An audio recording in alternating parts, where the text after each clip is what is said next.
Welcome to the Two Disabled Dudes podcast. We believe life is about how we react. I'm Kyle Bryant. And I'm Sean Bombsark. Together, we are constantly seeking opportunities to live beyond our circumstances. All right, everybody, welcome back to the Two Disabled Dudes podcast. This is episode 62. We have an incredible guest with us today.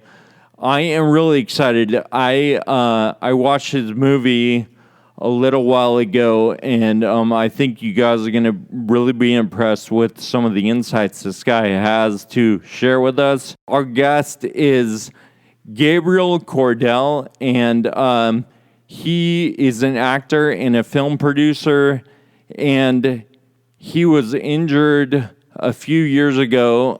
He got hit by a car, and I'll let him tell us all about that. But subsequently, he pushed his everyday chair all the way across the country, literally from LA to Long Island, New York, just pushing. And we're going to get into that, but there's a documentary about it. It's on Netflix, so everybody should check it out. It's called Roll With Me.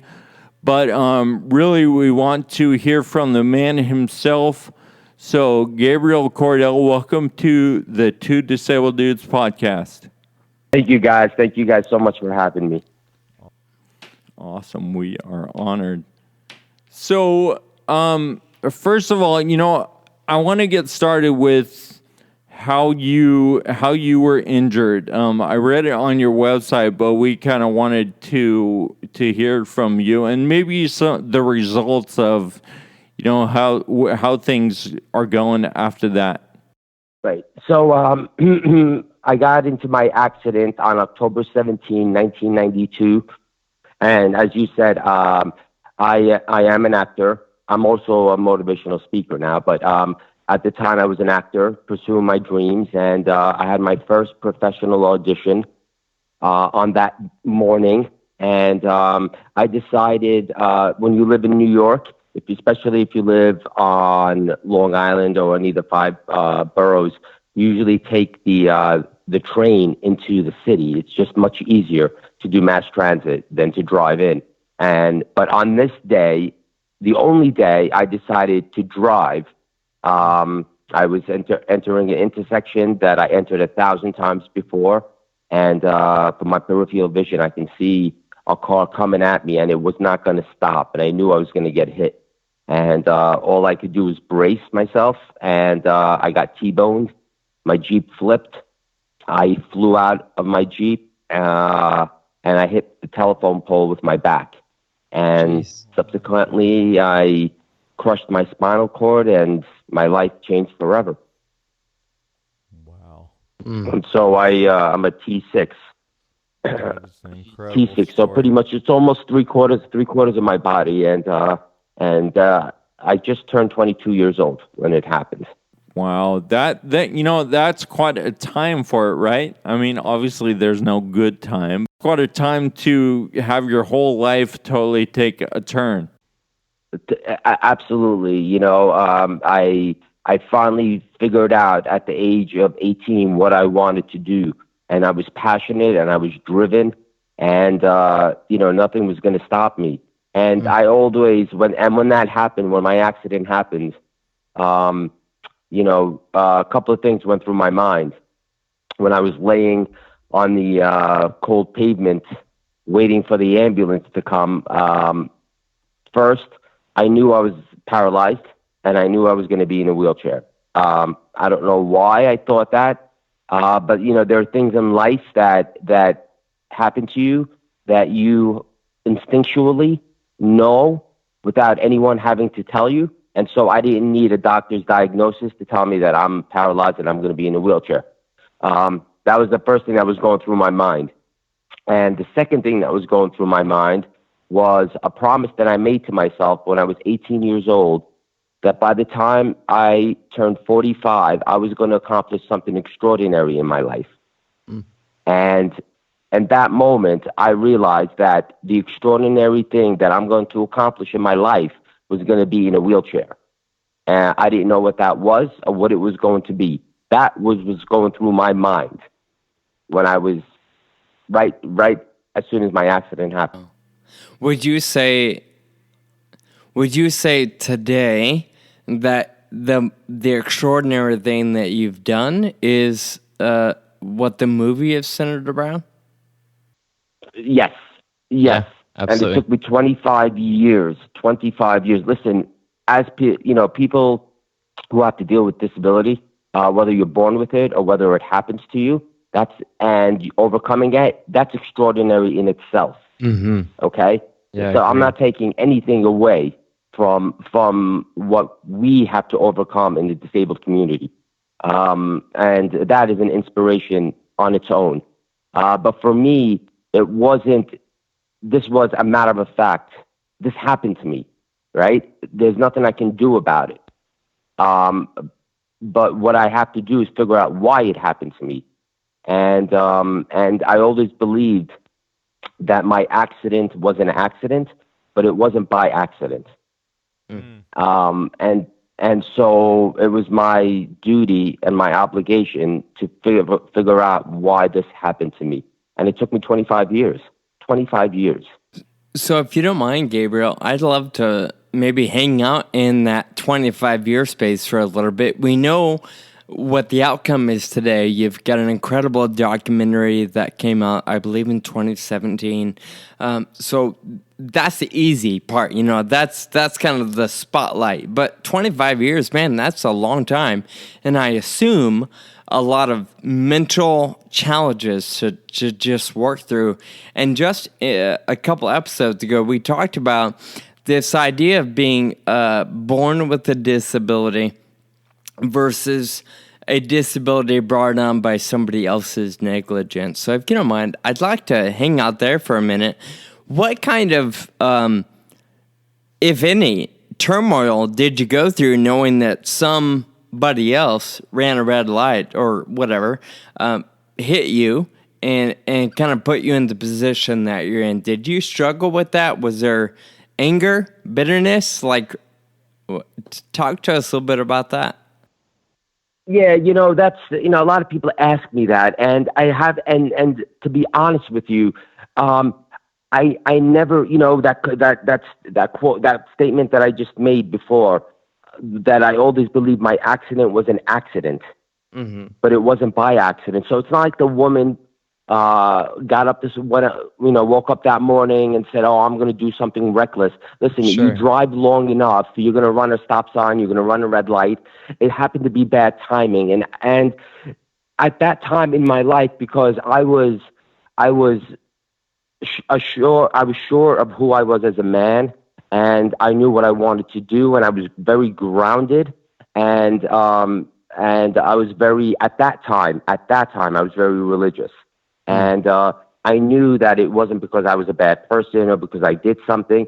I just knew that it was an accident. So I didn't have anger, not like my family did or my friends did. They were very angry. But I didn't have. I mean, so much so that when it came to litigation, this person didn't have anything except minimal insurance. Minimal. And my lawyers told me, well, we can go after her home, we can go after her paycheck, we can go out. And I'm like, what? I'm not here to destroy the woman's life. And she's like, well, she destroyed yours. I said, no, she did not destroy my life. She altered my life. I am the one who destroys my life. No one destroys my life but me. She altered my life in an extreme and significant way, but she didn't do it on purpose, and I couldn't have any anger towards that. I just didn't. That's an incredible thought process, especially at the age of 22, 23. What an incredible reaction to the circumstance that you're in. It was something that, I was in survival mode, so I had no time to think about being angry. I didn't have time to be angry. I had to survive and figure out what the hell am I going to do. My whole life just changed in the most extreme way. I mean, listen, I don't know what other people go through with disabilities, but paralysis that's heavy duty stuff, you know, and it's so much more than just walking. It's not. It's like, to me, walking is not even on the radar of the things that I would want back first. You know what I'm saying? Yeah. But yeah, I was very fortunate and blessed, and to have been able to handle it with just, you know, with peace, I guess. Yeah, with such you want to grace, say. for sure. I think that is absolutely incredible and something we can learn from. You know, one of the things you said was, this lady didn't ruin my life. Like, I'm the one. I have the power. I can ruin my life if I want, but I can also not ruin my life and move forward and figure this out. I think that's so incredible when you take that power away from, you know, all the things that are out of your control, and you put it directly on you, and now you're in the driver's seat. And I think that's something that we all need in any situation. Yes, absolutely. Absolutely. You know, listen, you know, I always say that the greatest obstacle that we have is the obstacle that we see in the mirror. That is the greatest obstacle. Everything else is just, you know, it's a road bump in you know, through our journey, but the greatest obstacle is the one that we see in the mirror. I truly believe that. I like it. So going back to your timeline, you talked to us about how it took you 25 years to maybe get to a point where you're ready to do something extraordinary, but it sounds like you had the right mentality from the beginning. What was going on in the 25 years that maybe either slowed you down or held you back? Right. Well, look, so I get into my accident. 4 months I was in the hospital. 1 month, you know, doing intensive care and just recuperating, and then 3 months in inpatient rehab. And I was fortunate enough. I just turned 22 years old, so now I was considered an adult patient.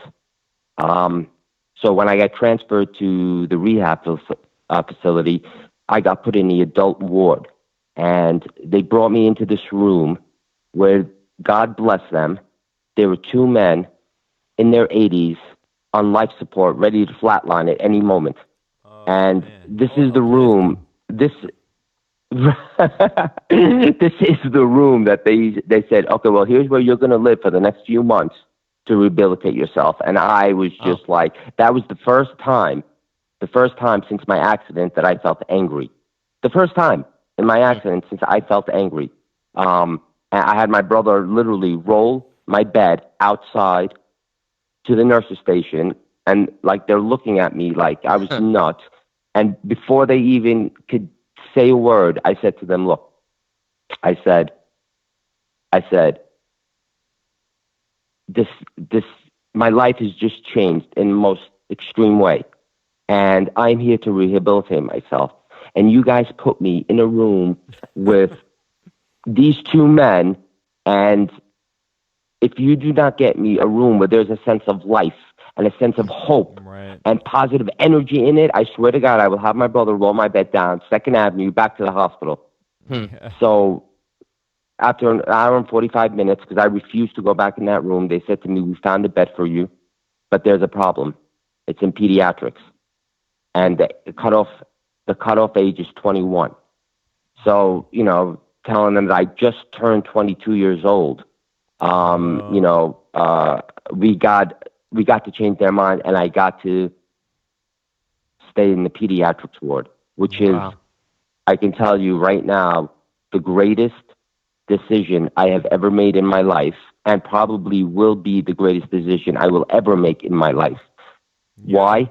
Because I lived with children, with babies from 6 months to 18 years old. I saw every illness, every disability, every disease everything you can possibly think of.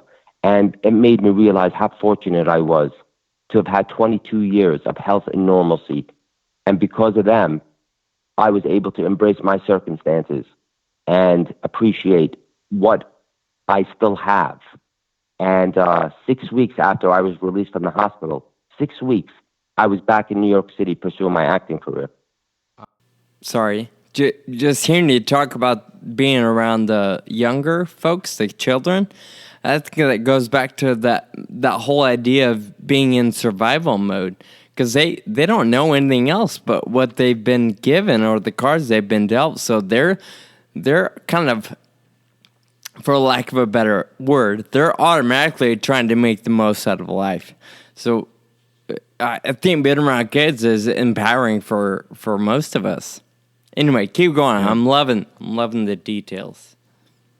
It's the most powerful thing I've experienced. I mean, it is absolutely devastating to see what these children have to go through. And you know what? There was no crying. There was no complaining. You had to have smiles on their face every day. And I'm going to sit here and complain? I'm going to sit here and feel sorry for myself because what happened to me? Are you kidding me? That's all I needed. That's all I needed. And so 6 weeks after I was released from the hospital, I was back in New York City pursuing my acting career, but now in a wheelchair. And everything was different. Everything was different. I was being judged. People looked at me like I had three heads, just having to get around, but it didn't matter. It was what it was. So I went on and to be the busiest actor in the Northeast, actor, model. I started booking commercials and modeling jobs and started establishing a name for myself. But through all that, I was so focused on my career that I didn't focus on my disability. Mm-hmm. So I wasn't really dealing with the things that should have set me back because I was so focused on my career. I wasn't a victim. And then a lot of stuff from that point happened,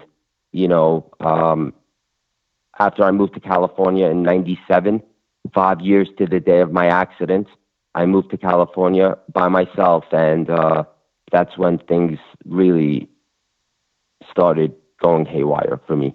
Mm. Okay. What do you mean by that? What's the haywire part? Well, I moved out here and I picked up right where I left off in New York. I started auditioning, I started booking, and everything was great. And then, I got into a relationship, and the relationship made me have to kind of deal with things that I didn't deal with, especially when it comes to sex. It was something that I did not think about.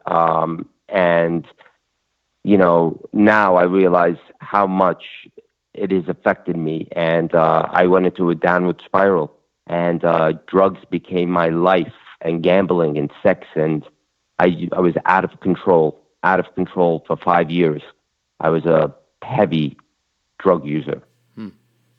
Wow. How did that affect your career and all the gigs that you were, booking and stuff like that? Yeah, it did. That's what happened. So I started dabbling in it. Listen, I dabbled in drugs since I was 13 years old, but because I was a curious guy, not because I was addicted. Even though I knew I had an addictive personality, I was very driven. So drugs was never really more than a recreational thing for me. But when I got into the relationship and we started, I had to start facing my sexual incompetence. It really started messing with my mind because, as men, we identify with ourselves with our sexual being and our manhood. And, when you have paralysis, you don't feel, you lose all sexual sensation. Like you don't feel anything. And that started having an effect mentally on me, that I wasn't capable of being the man that I needed to be. Relate that time frame to when you decided that you needed to push your chair across the United States, when you decided you need to do something more with your life. Right. So what happened was, in 2008, I was cast on a very popular TV show. I had a recurring role, and it wasn't for a role for a guy in a wheelchair. They just happened to love me, and they said, you know what? Why can't you play this role? You don't need your legs to play this role, and that was amazing that that they cast me non-traditionally. And the second shoot, before I went to the set, I stopped by my dealers and I picked up some coke, and I did coke before I went on set. And they called me, my agent, the next day, and they said we will not be needing his services anymore. Oh my God! Because I was high out of my mind. And this was on TV's biggest show. Wow. And what's that, Dexter? Yes. Wow. Yes. And so that's it. I went in a downward spiral. My relationship after 9.5 years finished. I got rid of my apartment. I put all my stuff in storage. I bought a mattress, a single mattress, and I went and slept in my parents' 650 square foot non-wheelchair accessible apartment. And for the next 5 years, I became a full-time drug addict, sex addict, gambling addict. In 2012, I was at a barbecue at my parents', and I was high off my mind. At that point, I graduated from cocaine to crystal meth. So I was doing crystal meth now. And I was at the barbecue, and I decided to be the pit master, and because I was still high and I didn't want to talk to anyone. And I was so focused on not burning the chicken that I didn't realize that my right leg was stuck to the bottom of the 600-degree barbecue. Oh, wow. My gosh. I looked down and I pulled my leg off, and all my skin was melted to the bone. Jeez. I was like, and because I can't feel, obviously, sure. I was not in any pain, but everybody around me was freaking the hell out. Like I can't even tell. If you saw the film, you saw what my leg looked like. Yeah. In the film, and so here I am.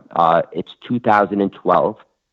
I'm laying up in the intensive care burn unit, and I was like, this is low. This is low. I mean, I felt like I was one of those guys in those drug commercials. You know, this is your brain, and this is your brain on drugs.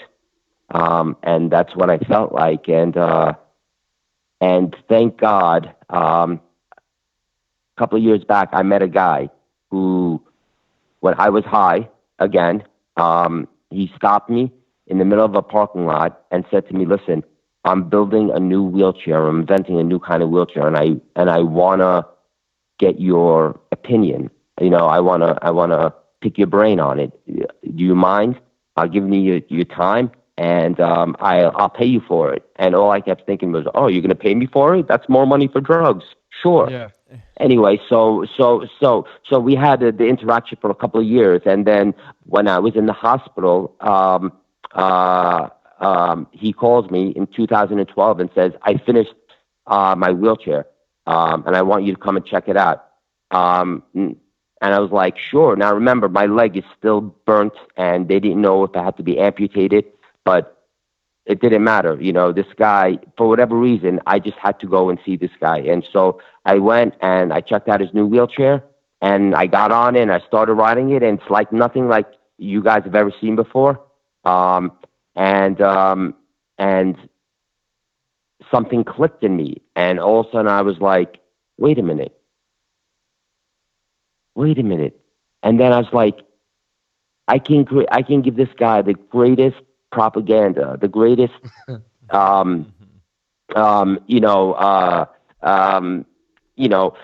advertisement that he could ever want. And I said to him, hey, what if I rolled your wheelchair across California? I said, and then I started thinking, I'm like, California, has anyone rolled a wheelchair across California? And so I Googled it, and no one rolled a wheelchair across California. And then I was like, you know what? Has anyone ever rolled a wheelchair across America? And so I started Googling, and I'm Googling, and I couldn't find anything. And then I found this story on these two guys in 1985, George Murray and Phil Carpenter, who rolled their wheelchairs across America. And I was just like, what? Like something just changed in my brain. Something just clicked in my brain. And I was like, oh my God, it's possible. It's actually possible. And it became real. And I went back to the guy. I was like, forget California. I said, I'll roll your wheelchair across America. Oh my God. You pay for it.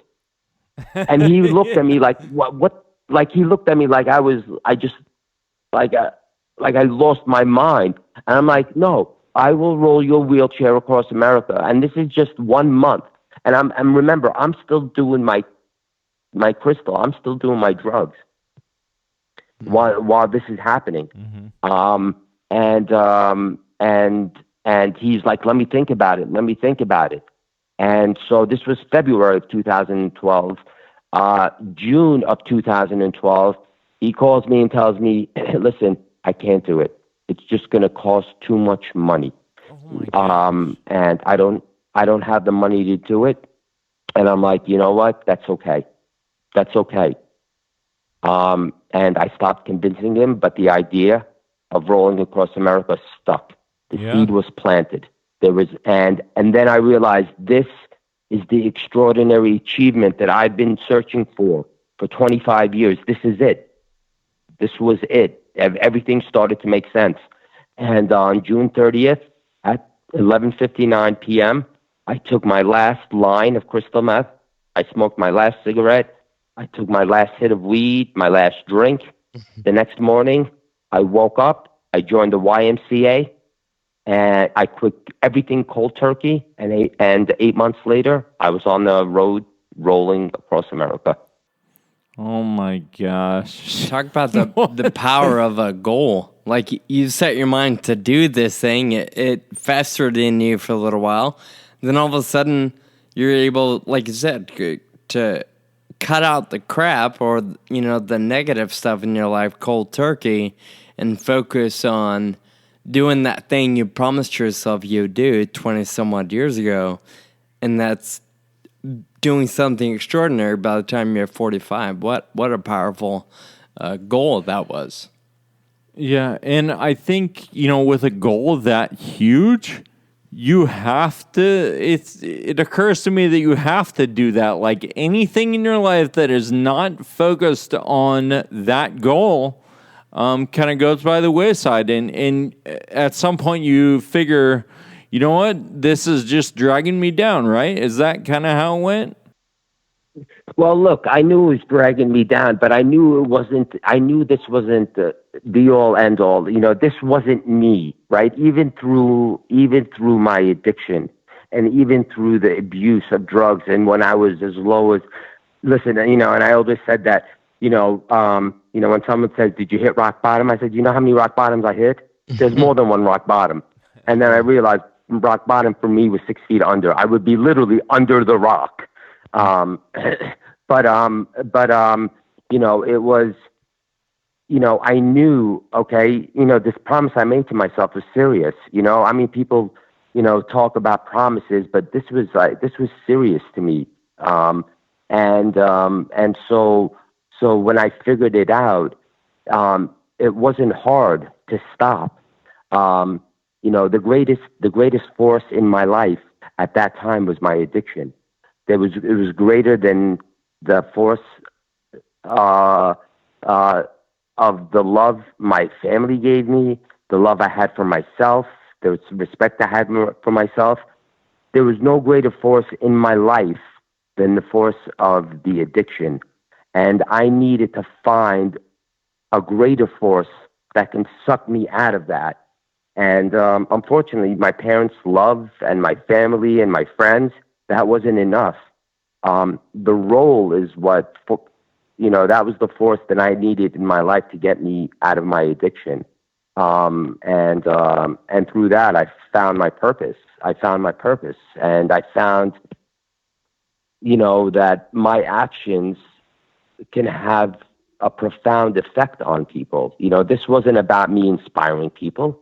This role wasn't about me inspiring people. This was a role about, can I live up to the expectations of who I thought I was as a man, and redeeming myself for my family, for my parents especially. This was not about inspiring people. But 3 days after we left, we realized that, you know what, son, this ain't about you. This ain't about you. You're the vehicle that's creating the message. It wasn't about me. It wasn't about my crew. It was about when a group of people come together for a common cause and for a goal, and they apply themselves, what the inspiration that is created from that, that's what it became about.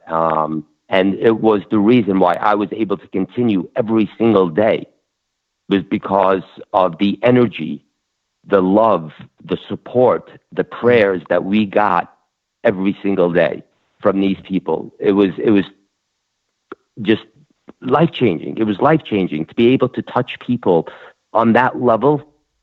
That's greatness. That to me, that's what greatness is. Greatness is not about me rolling my wheelchair across America. Greatness is about the effect that I had on people rolling my wheelchair across America. If no one ever knew about what I did, all I would have done was something great. Yeah. There would be no greatness in it. You know what I'm saying? I am so grateful to hear your story, and even the probably, I assume, the hard stuff to talk about. I'm so thankful that you're open and vulnerable with us and our listeners, and I want to make sure our listeners know you are inspiring, and there's probably so much more to your story. Our listeners need to know where to find you. So, of course, the film that we're talking about is titled Roll With Me. It's available right now on Netflix. Gabriel, if somebody wanted to follow you or find you online, where can we do that? Are you on Twitter or Instagram or anything like that? I have a website. It's www.gabrielcordell.com. All right. And